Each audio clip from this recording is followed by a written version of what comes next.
Hey everyone, welcome back to the channel. Let's talk about the one thing that's been secretly holding you back without you even realizing it. Have you ever sent someone a message and instantly regretted it, or worse, got silence back? In this video, I'm talking about what to text when he doesn't text back. And I'm not just giving you what to say, I'm giving you a completely different way to think about silence that will change how you show up in your dating life forever. Because here's what I know.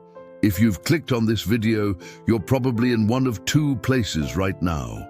Either you're sitting there staring at your phone, wondering if you should send another message to someone who's gone quiet on you, or you're trying to figure out what you did wrong that made them pull back. And I want you to know something right now, before we go any further. This isn't about you being broken. This is about you not knowing yet how to protect your peace while still showing up authentically in dating. And that's what we're going to work on together today. Now, I've been doing this work for over 2 decades, and I've coached hundreds of thousands of women through this exact moment. That moment when someone you were excited about just stops responding. Or worse, they respond, but with so little energy that you wonder why they're even bothering. And what happens in that moment? You panic, you call your friends, you read the conversation out loud, you analyze every word, every emoji, every possible hidden meaning. And everyone has a different opinion about what you should do next. But here's what nobody tells you. The fact that you're even having this conversation with your friends means something's already off. Because someone who's genuinely interested in you wouldn't leave you in this state of confusion. They wouldn't make you wonder. They wouldn't make you work this hard to decode their basic level of interest. And I'm not saying this to make you feel worse. I'm saying this because I need you to understand something fundamental. When someone is excited about you, you feel it. Not because they're perfect communicators, not because they never get busy, but because their effort is consistent enough that you never have to question where you stand. Let me tell you about someone I worked with. Her name was Sarah. She came to me after weeks of texting back and forth with a guy she met at a wedding. The conversations felt deep. They talked about everything, their childhoods, their dreams, their fears. She felt like she'd finally found someone who got her. But here's the thing, he never asked her out. Every time she hinted at meeting up, he'd change the subject, or he'd say something vague like, yeah, we should definitely do that sometime. And Sarah kept telling herself, well, maybe he's just shy. Maybe he's been hurt before. Maybe he needs more time to feel comfortable. And I said to her, Sarah, how much time? Because it's been 6 weeks and you still haven't met in person. At what point do you decide that someone's actions have to match their words? And that's when she said something that broke my heart. She said, but Matthew, what if I give up on him and he was just about to ask me out? What if I ruin it by being impatient? And I looked at her and I said, you're not being impatient. You're asking for the bare minimum. You're asking someone to take a relationship that exists entirely in text messages and bring it into the real world. That's not a lot to ask. That's what people who are actually interested do, without being asked. Here's what I need you to understand before we talk about what to text. The question of what to text when someone doesn't text back is actually the wrong question. Because it assumes that your job is to say the perfect thing that will make them interested again.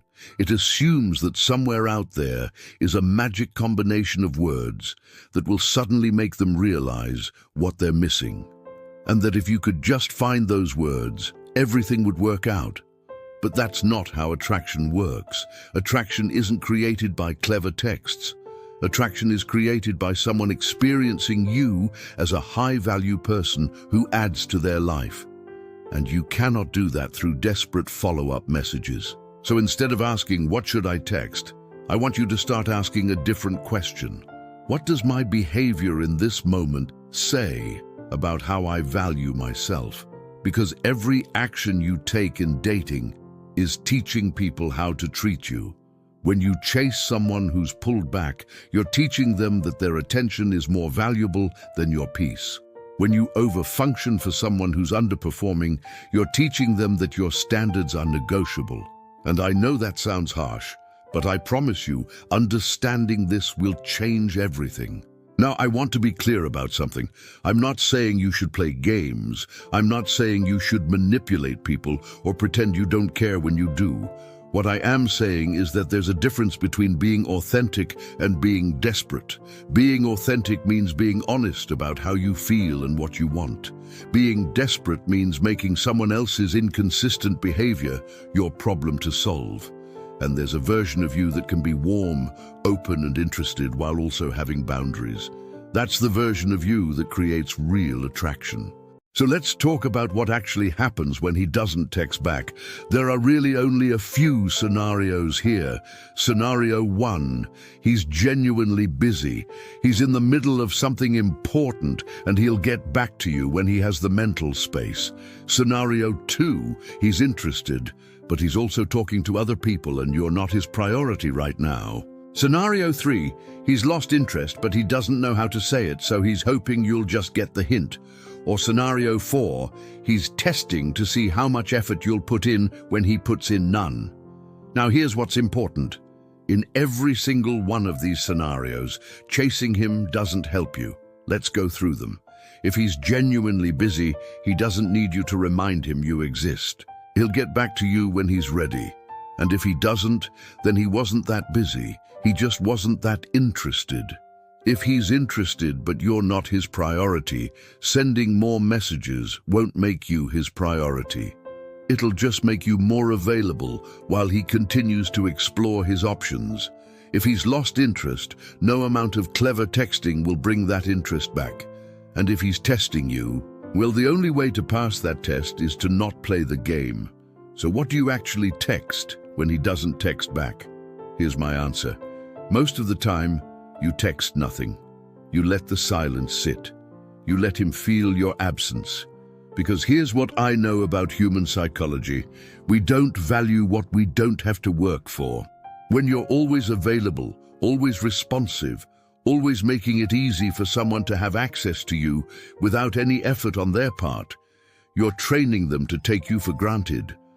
But when you pull back, when you let someone wonder what you're doing and why you haven't responded, suddenly they remember why they were interested in the first place. Now I can already hear some of you saying, but Matthew, what if he thinks I'm not interested? What if he moves on?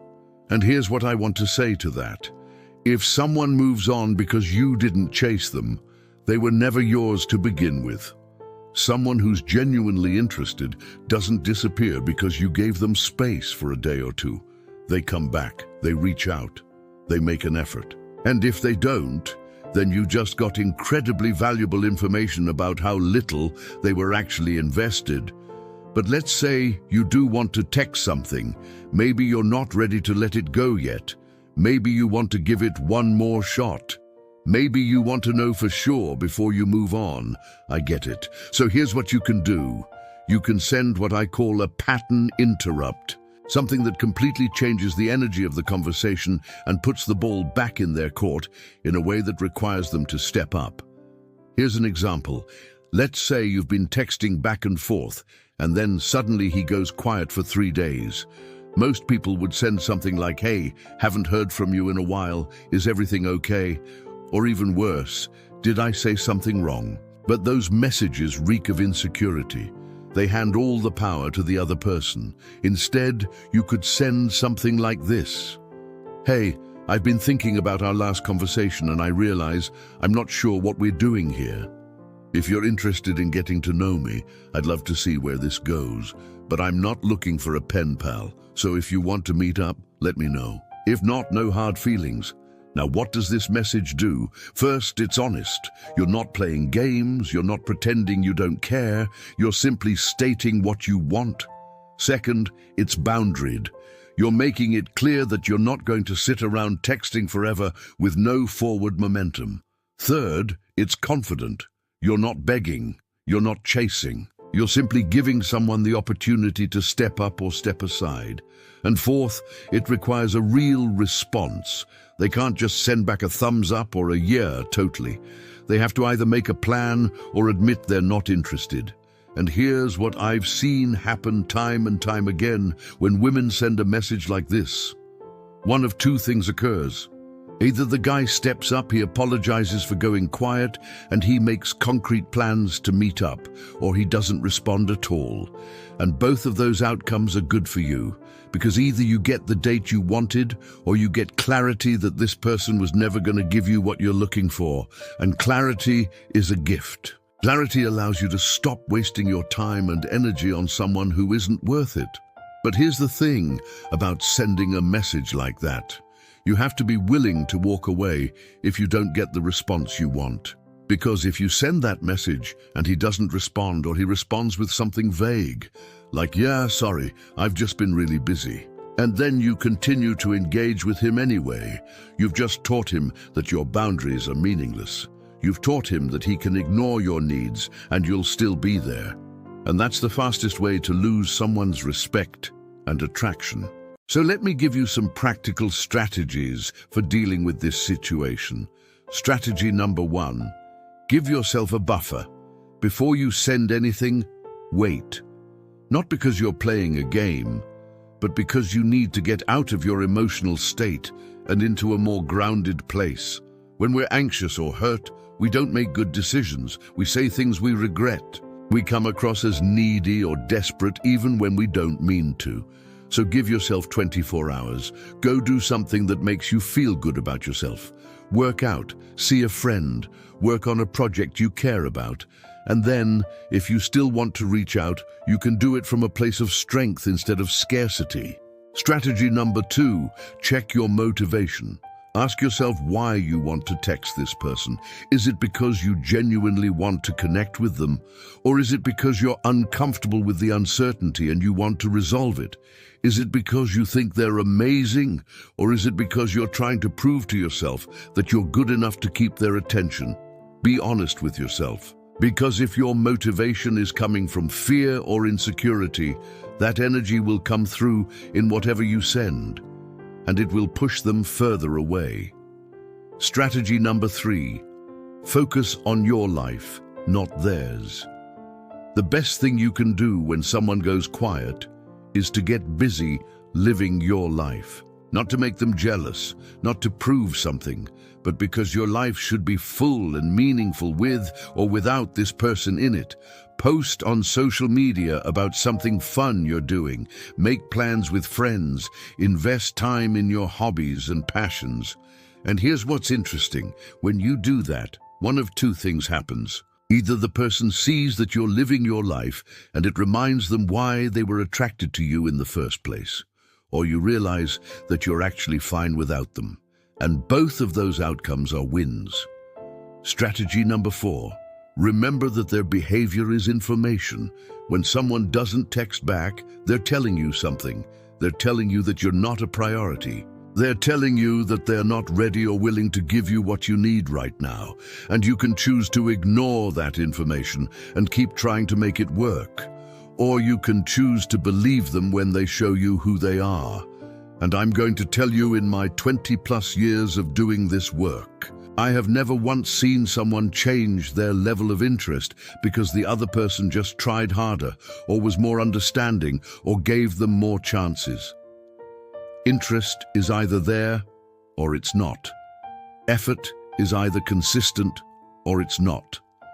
And no amount of perfect texting will change that. Strategy number 5, know when to walk away. This is the hardest one, but it's also the most important. There comes a point when you have to decide that your peace is more valuable than the possibility of this person coming around. There comes a point when you have to look at someone's pattern of behavior and say, this is not what I want for my life. This is not the kind of relationship that makes me feel good about myself, and I deserve better. Walking away doesn't mean you're giving up. It doesn't mean you're bitter or closed off. It means you're choosing yourself, and that is the most attractive thing you can do. Now, I want to leave you with this. The right person for you will never make you feel like you're too much or not enough. They will never make you wonder where you stand. They will never leave you sitting by your phone analyzing their silence. The right person will show up. They will be consistent. They will make you feel chosen.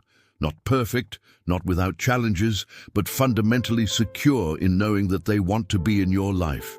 And until that person shows up, your job is not to figure out what to text when someone doesn't text back. Your job is to become the kind of person who values themselves so much that someone's silence doesn't shake their foundation. Your job is to build a life so full and meaningful that no one person has the power to ruin your day just by not responding. Your job is to set standards so high that someone either rises to meet them or they disqualify themselves. Because here's the truth. You don't need another strategy for chasing someone who's pulling away. You need permission to stop chasing. You need permission to let people earn their place in your life instead of handing it to them for free. You need permission to be the prize instead of treating someone else like they are.